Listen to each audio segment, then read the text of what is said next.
I think this event is fabulous. Deloitte has done a marvelous job.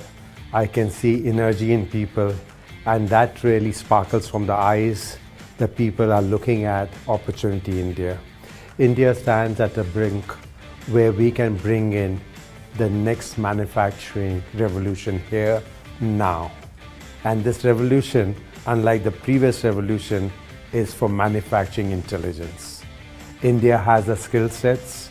We've been known worldwide for our technology skills. We know how to talk to computers. Now computers are learning to talk to people. That's an opportunity for the rest of 99% of India. And we believe what will happen in India at population scale is going to be envy of the entire world. What will get applied here will get applied to Global South. And Global South is going to make an impact to the entire globe. So I'm truly excited that we are here. India is at a brink.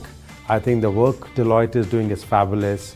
And together we can make a big difference on a shared vision called India as AI for all.